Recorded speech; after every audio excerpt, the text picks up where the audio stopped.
Durante 8 temporadas, la mayoría de la gente que vio Dexter animó a un asesino en serie sin detenerse a hacer la única pregunta que realmente importa.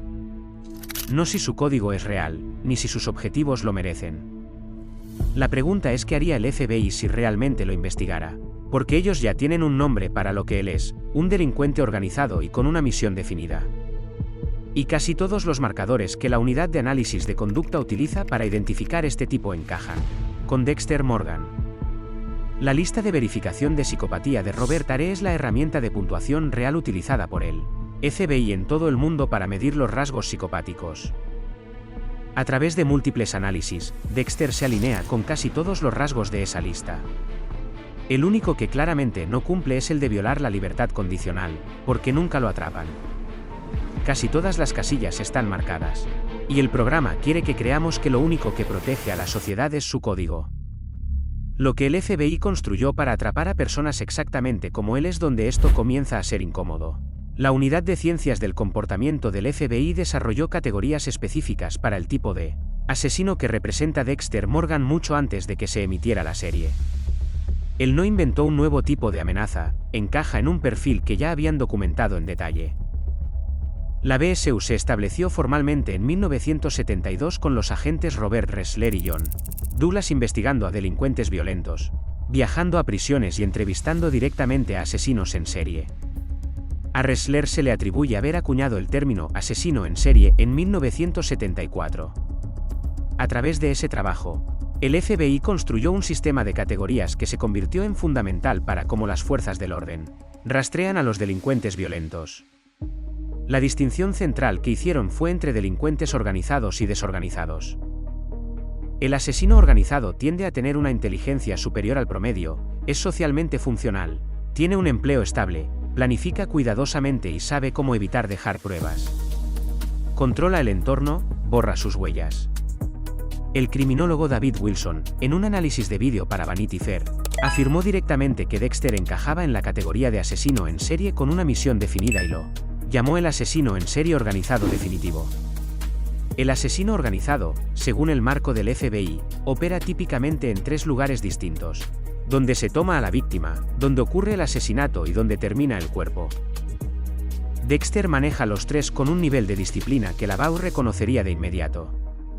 Inyecta a las víctimas con M99 para inmovilizarlas, envuelve las salas de asesinato con láminas de plástico para evitar dejar pruebas, corta los cuerpos, embolsa las partes y las arroja a la corriente del Golfo desde su barco. El sistema BICAP, la base de datos nacional del FBI para crímenes violentos lanzada en 1985, existe específicamente para conectar asesinatos en diferentes ciudades y estados, haciendo coincidir patrones en la forma en que el asesino opera. El mismo sedante, el mismo plástico, la misma eliminación en el océano. Un patrón consistente como este aumentaría significativamente las posibilidades de detección, especialmente una vez que los casos se vincularan en diferentes áreas. La serie nos pide que aceptemos que el asesino en serie más organizado y consistente en patrones de la historia de Miami pasa desapercibido durante años mientras trabaja dentro del mismo departamento que maneja las pruebas de homicidio. Todo el sistema de perfiles del FBI fue construido para atrapar exactamente a este tipo de persona. Dexter Morgan se alinea estrechamente con los perfiles de delincuentes establecidos, combinando rasgos que lo hacen particularmente difícil de ubicar en una sola categoría. Pero el perfil es solo la mitad del problema. La otra mitad es donde trabaja y a qué le da acceso su posición. Lo más peligroso de Dexter Morgan no es la sala de asesinato ni el número de víctimas. Es la posición dentro de una institución de confianza lo que lo mantiene invisible, y la serie documenta exactamente cómo usa esa posición. Harry Morgan no solo le enseñó a Dexter a matar, le enseñó a desaparecer dentro de un departamento de policía. Dexter fue entrenado desde joven para pensar como un detective, entender cómo funcionan las pruebas y saber qué buscan los investigadores para asegurarse de que no encuentren nada. Luego, pasa casi 2 décadas en la División de Homicidios de Miami Metro como analista de patrones de sangre. Tiene acceso directo a expedientes de casos, registros de sospechosos, equipo de laboratorio y el pensamiento diario de detectives que, sin saberlo, trabajan en los mismos casos de los que provienen sus objetivos. Obtiene archivos sobre asesinos que son liberados por tecnicismos legales a través de su amistad con una empleada de la sala de pruebas llamada Camilla Fick. Asiste a audiencias judiciales como testigo forense y usa ese acceso para encontrar futuros objetivos. Ha trabajado en cientos de casos de homicidio a lo largo de su carrera en Miami Metro incluso antes de que comenzara la primera temporada. Investigadores de psicopatía como Kevin Datten han descrito rasgos como el encanto, la manipulación y la distancia emocional que se alinean estrechamente con la forma en que se retrata a Dexter. Hervey Cleckley, un psiquiatra que pasó décadas estudiando a este tipo de persona, escribió sobre ello en un libro llamado La Máscara de la Cordura, décadas antes de que se emitiera la serie. La máscara no es algo que Dexter se ponga ocasionalmente. Es una actuación constante que se mantiene bajo presión profesional, relaciones laborales y conexiones personales cercanas al mismo tiempo. Alguien que puntúa cerca de la cima en la lista de verificación de psicopatía, que entiende la ciencia forense y que tiene acceso a pruebas de homicidio durante casi 2 décadas no es una situación complicada. Es la amenaza interna de más alto riesgo que la BAU entrena específicamente a las fuerzas del orden para buscar. El encanto no es un rasgo secundario, es la herramienta principal que mantiene todo lo demás funcionando. Y una vez que entiendes la posición desde la que opera, la siguiente pregunta es si la misión que afirma tener es realmente lo que lo impulsa en absoluto. La serie presenta la motivación de Dexter como moral. Sin embargo, el patrón de comportamiento real a lo largo de la serie cuenta una historia diferente, y las propias categorías de delincuentes del FBI explican por qué. El asesino en serie con una misión definida, tal como se define en la investigación del FBI, es alguien que opera desde un sentido de propósito autoasignado. Creen que están mejorando el mundo. Sin embargo, los investigadores han notado que la misión declarada rara vez es lo que realmente impulsa el comportamiento. La necesidad de poder y control tiende a ser el verdadero motor subyacente. Cuando los criminólogos analizaron cómo Dexter realmente ejecuta sus asesinatos, surgió una clara inconsistencia. Ha tenido víctimas completamente inmóviles sobre la mesa. Arregla fotos de las pruebas de sus crímenes por toda la habitación, se toma su tiempo y les habla. Este es el comportamiento de alguien que necesita tener control total sobre el destino de otra persona, no de alguien que simplemente quiere un resultado. Un asesino puramente impulsado por una misión, según el propio marco del FBI, se centra en el resultado. Dexter se centra en el proceso. Esa brecha es importante porque muestra que el código de Harry no lo está controlando realmente. Le está dando una razón que hace que el asesinato se sienta aceptable en su propia mente. Cuando Rita es asesinada y él mata a un hombre llamado Rankin en un ataque de rabia en la 5ª temporada porque Rankin insultó su memoria, la voz de Harry en su cabeza lo llama la primera cosa humana que Dexter ha hecho desde que Rita murió. Matar por rabia no tiene nada que ver con el código. En la 8ª temporada, la doctora Evelyn Vogel, quien ayudó a Harry a construir el código en primer lugar, describe la psicología de Dexter claramente. Su necesidad de matar nació en un momento específico de trauma y nunca lo ha abandonado. El código no cambió su dirección, le dio a su violencia una historia para explicarse. La necesidad de poder y control en sus asesinatos lo sitúa más cerca de un asesino centrado en el proceso que de uno puramente impulsado por una misión. Cuando combinas eso con una justificación moral y la capacidad de no dejar casi ninguna prueba física, obtienes una combinación que se encuentra justo en el centro de la categoría de más alto riesgo del FBI. Ahora, aquí es donde se pone realmente interesante, porque el FBI estuvo realmente cerca. Y lo que los detuvo no tuvo nada que ver con que Dexter fuera demasiado astuto. La 2ª temporada es lo más cerca que la serie llega a probar métodos de investigación reales contra Dexter. Lo que muestra es que la investigación no falló porque Dexter fuera demasiado inteligente. Falló porque él estaba dentro de la institución que la dirigía. Cuando se encuentran 18 conjuntos de restos en la corriente del Golfo, el caso se convierte en una investigación conjunta entre el FBI y la policía de Miami Metro. El agente especial del FBI Frank Lundy lidera la parte federal y construye un perfil de comportamiento real. Identifica al asesino como alguien con conocimientos forenses, conexiones con las fuerzas del orden y un sistema para seleccionar objetivos basado en un historial criminal confirmado. Ese perfil apuntaba en la dirección correcta. La investigación recae en el sargento James Doakes, no porque sea culpable, sino porque Dexter planta pruebas contra él. Doakes termina atrapado en una cabaña en los Everglades y muere cuando Lila West la quema. Un hombre que había estado observando a Dexter correctamente desde la primera temporada termina muerto y permanentemente etiquetado como el peor asesino en serie en la historia de Miami Metro. Lundy regresa en la cuarta temporada, aún insatisfecho con la conclusión de Doakes, y muere antes de poder volver a investigarlo. La capitana María Lagerta pasa la séptima temporada reconstruyendo correctamente que Doakes fue incriminado. Es asesinada antes de que pueda terminar. Los métodos de investigación funcionaban, el perfil era preciso. El proceso falló porque la persona a la que se estaban acercando estaba dentro del edificio con acceso a las pruebas y la capacidad de redirigir lo que los investigadores podían ver. Sin la capacidad de interferir internamente, investigadores como Lundy ya se estaban moviendo hacia un perfil que coincidía estrechamente con Dexter.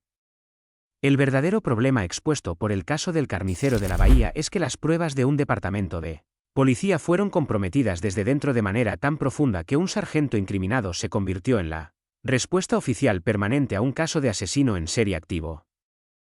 Esa no es la historia de una persona inatrapable.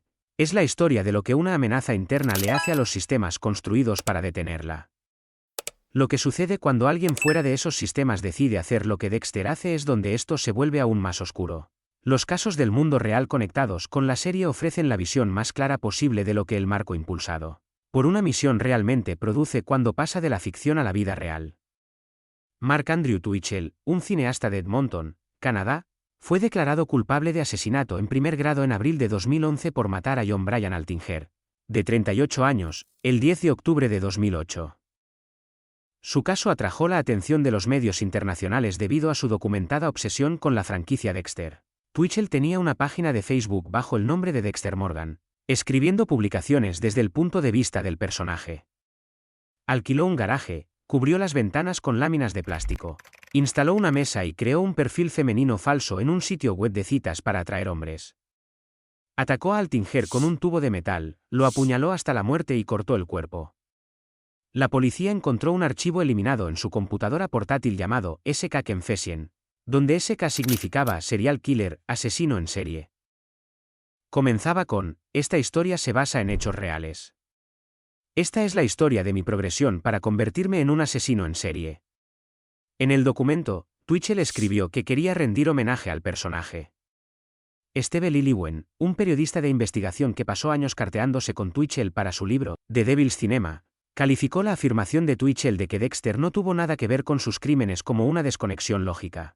Luego, las pruebas forenses revelaron exactamente dónde la realidad se separaba de la serie. Las láminas de plástico no impidieron que la sangre se filtrara en el hormigón de abajo. Las pruebas químicas iluminaron todo el suelo. Twichell había absorbido la apariencia y la autojustificación sin el conocimiento técnico real, y las pruebas físicas expusieron todo. Lo que viaja de la serie al mundo real no es la cuidadosa investigación de objetivos o la disciplina forense. Lo que viaja es el marco que le dice a alguien que su violencia está justificada. Esa es la pieza más peligrosa de la plantilla porque no requiere habilidades especiales para absorberla. Cualquiera que ya se sienta atraído por la violencia y ya esté buscando una razón puede tomar esa parte de la serie y seguir adelante sin ninguna de las salvaguardias que se supone que el código proporciona. Mientras todos se centran en las personas que Dexter mata, casi nadie habla del daño que nunca aparece en ningún recuento de cadáveres. La gente rastrea el número de víctimas. Casi nadie rastrea el registro separado de interferencia de pruebas y daño institucional que se ejecuta debajo de cada temporada. Y ahí es donde reside el daño más duradero. Más allá de los asesinatos, la serie documenta a Dexter interfiriendo con investigaciones policiales activas, usando identidades falsas, plantando pruebas, obteniendo sustancias ilegalmente para usar en objetivos y falsificando registros oficiales en cada temporada. Estos no son momentos ocasionales, son cosas que hace constantemente para mantener la operación en marcha. Cuando incrimina a Doakes en la segunda temporada, cada familia de una víctima del carnicero de la bahía obtiene una conclusión oficial construida enteramente sobre pruebas que Dexter fabricó. Miami Metro cierra el caso. No hay un proceso para revisar un caso que está oficialmente resuelto. Cuando mata a Jonathan Farrow en la cuarta temporada, creyendo que Farrow asesinó a una de sus modelos, se equivoca. A la mañana siguiente, el detective Ángel Batista arresta al asistente de Farrow, Timothy Brown, con pruebas de ADN y de cámara que hacen que el caso sea irrefutable. Brown fue el asesino todo el tiempo. Farrow había estado diciendo la verdad durante toda la confrontación en la sala de asesinato. Dexter rompe la diapositiva de la colección de Farrow y sigue adelante. Nada se puede corregir. La persona equivocada está muerta y la respuesta correcta llegó un día demasiado tarde. Lo que la serie nunca aborda explícitamente es la posible contaminación en los cientos de casos en los que Dexter trabajó como analista de patrones de sangre en Miami Metro. Usó equipo de laboratorio para confirmar objetivos antes de los asesinatos, y moldeó las conclusiones forenses para protegerse. Cualquier caso en el que él haya intervenido ahora plantea la pregunta de si su análisis se realizó honestamente, o para servir a su propia operación. Una versión real de Dexter dentro de un departamento real no produce una operación limpia y contenida. Produce un departamento cuyo registro de pruebas está silenciosamente y permanentemente dañado sin forma de verificar que salió mal o cuándo. Ese daño nunca aparece en un recuento de cadáveres. Reside en expedientes de casos cerrados que nadie sabe que debe volver a mirar.